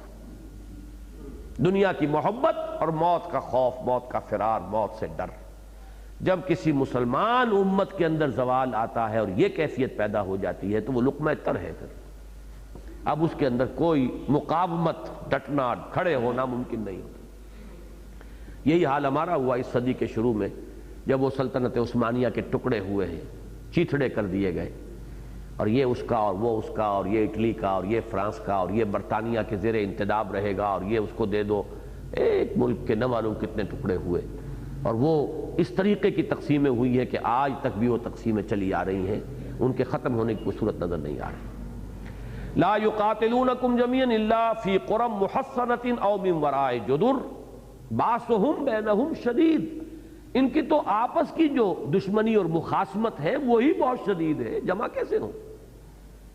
تحسبہم جمیعا وقلوبہم شتیٰ، تم سمجھتے ہو کہ یہ جمع ہے، متحد ہے، لیکن حقیقت میں ان کے دل جدا ہیں، پھٹے ہوئے ہیں، دل پھٹے ہوئے ہیں۔ یہ صرف تمہاری دشمنی میں کچھ ان کا گٹھ جوڑ تھوڑا سا ہو جاتا ہے، لیکن اندر تو یہ ایک دوسرے کی اور ٹانگ گھسیٹتے ہیں، ایک دوسرے کو زخم پہنچانے کی کوششیں کرتے ہیں۔ ذالک بانہم قوم لا یعقلون، پھر نوٹ کیجئے، یہ اس لیے کہ یہ ایسے لوگ ہیں کہ جن میں اب عقل نہیں رہی، وہی بات لا یفقہون لا یعقلون، یعنی صحیح عقل، صحیح فہم، صحیح اقدار جو ہے وہ برقرار رہے، صحیح ویلیوز آدمی کے سامنے ہو، وہ جانتا ہو کیا شے اہم تر ہے اور کیا چیز کم اہم ہے، کیا اول ہے اور کیا ثانوی درجے میں ہے۔ یہ فہم جب آدمی کھو بیٹھتا ہے تو پھر یہی کچھ ہوتا ہے جس کا نقشہ یہاں کھینچا جا رہا ہے۔ کمثل الذین من قبلہم قریبا ذاقوا وبال امرہم، جیسے مثال ان کی جو ان سے پہلے تھے، قریب ہی کے زمانے میں، ماضی قریب میں ایک واقعہ گزر چکا ہے، ذاقوا وبال امرہم، وہ اپنے کیے کا وبال چکھ چکے، سزا انہیں مل چکی۔ اب یہاں نوٹ کیجئے گا، جن کے نزدیک یہ ذکر ہو رہا ہے بنو قریظہ کے معاملے کا، ان کے نزدیک کس آیت میں ذکر ہو رہا ہے یہ بنو نذیر کا، اور جو دوسری رائے ہے جس کے مطابق میں بیان کر رہا ہوں تو اس کے اعتبار سے یہ اشارہ ہو رہا ہے بنو قینقاع پر، کہ بنو قینقاع کا پہلے حشر ہو چکا تھا، انہیں عقل سیکھنی چاہیے تھی، سبق سیکھنا چاہیے تھا، اگر ذرا سا بھی ان کے اندر وہ حقیقت بینی کا مادہ ہوتا، اور جیسے کہ ایک حدیث ہے بڑی پیاری کہ السعید من وعظ بغیرہ، سعادت مند وہ ہے جو دوسرے کو دیکھ کر اس سے سبق حاصل کر لے۔ ایک شخص آپ کے سامنے پھسلا ہے، کیچڑ ہے، لیکن آپ اس کو دیکھ کر بھی سبق حاصل نہیں کر رہے، وہیں جا رہے ہیں تو آپ بھی پھسلیں گے۔ پھر ایک آدمی وہ ہے دیکھ لے کہ وہ پھسل گئے ہیں تو کم سے کم اس سے آپ بچ کر نکلیں۔ السعید من وعظ بغیرہ، دوسرے کو دیکھو تو عبرت حاصل کرو، لیکن یہ کہ ان لوگوں نے عبرت حاصل نہیں کی۔ کمثل الذین من قبلہم قریبا ذاقوا وبال امرہم، انہوں نے اپنے کیے کہ اپنے کرتوتوں کا مزہ چکھ لیا، وَلَهُمْ عَذَابٌ علیم، اور ان کے لیے ایک دردناک عذاب ہے۔ اس سے مراد ہے آخرت کا عذاب، دنیا کا عذاب وہ تو ہو چکا، بنو قینقاع یہاں سے ملک بدر کیے جا چکے، اصل عذاب جو ہے وہ تو آخرت کا دردناک عذاب، وہ ابھی ان کا منتظر ہے۔ کمثل الشیطان، ایسے ہی مثال، جیسے مثال شیطان کی،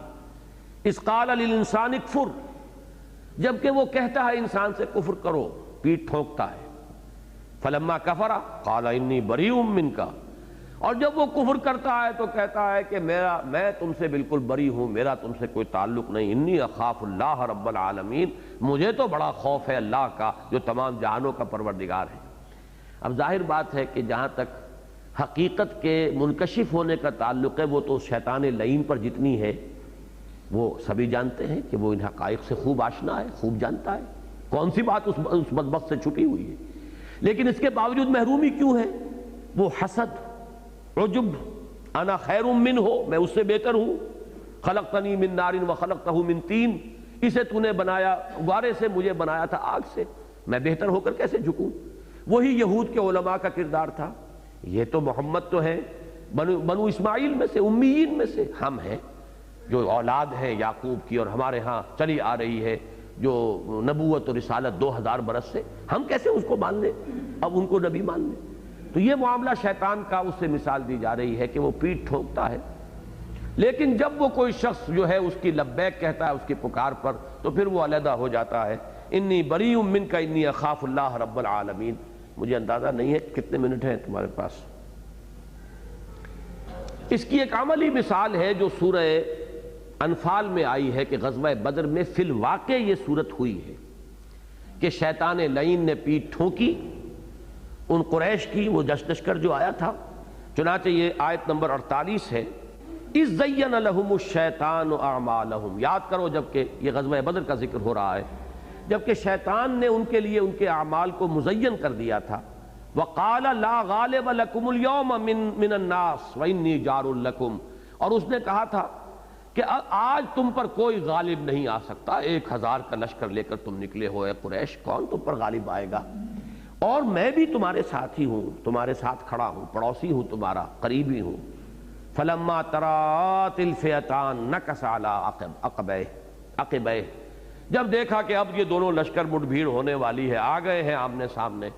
تو وہ اپنی ایڑی کے بل الٹا لوٹا۔ وقال انی بریء منکم انی اری ما لا ترون، تو اس نے کہا کہ میں تو بری ہوں تم سے، اس لیے کہ میں وہ کچھ دیکھ رہا ہوں جو تم نہیں دیکھ رہے۔ وہ جو فرشتوں کا نزول ہوا ہے غزوہ بدر کے موقع پر، اسے تو وہ بھی نظر آ رہے تھے۔ انی اخاف اللہ، مجھے تو اللہ سے بڑا خوف ہے، ڈر ہے۔ وہی نقشہ یہاں کہ شیطان کا معاملہ جو ہے، جو شیطان کرتا ہے عام انسان سے کفر کروانے کے لیے، شرک کروانے کے لیے، اس کی پیٹھ ٹھوکتا ہے اور بھس میں آگ لگا کے پھر وہ جمالو جو ہے وہ پھر علیحدہ دور جا کر کھڑی ہو جاتی ہے۔ یہی کردار ان منافقین کا ہوا ان یہود کے بارے میں، ان کی پیٹھ ٹھونکی، ان کا حوصلہ بڑھایا، امداد کی امید دلائی، عین وقت کے اوپر پھر انہیں چھوڑ کر وہ جو ہے علیحدہ ہو گئے، اور وہ جو حشر جو ان کا ہوا بنو النذیر کا، وہ سب کے سامنے ہے۔ فَكَانَ عَاقِبَتَهُمَا، اب دونوں کا انجام یہ ہوتا ہے، شیطان کا بھی اور جو اس کے بہکاوے میں آ کر کفر اور شرک کی روش اختیار کرتے ہیں، انہما فی النار خالدین فیہا، کہ وہ دونوں آگ میں ہیں، اس میں ہمیشہ ہمیش رہنے والے۔ وذالک جزاء الظالمین، اور یہی ہے ظالموں کا بدلہ، یہی ہے ان کی سزا، وہ اسی کیفر کردار کو پہنچنے کے قابل ہے۔ اللہم انا نعوذ بک من الشیطان الرجیم، اللہم انا نعوذ بک من شرور انفسنا ومن سیئات اعمالنا برحمتک یا ارحم الراحمین۔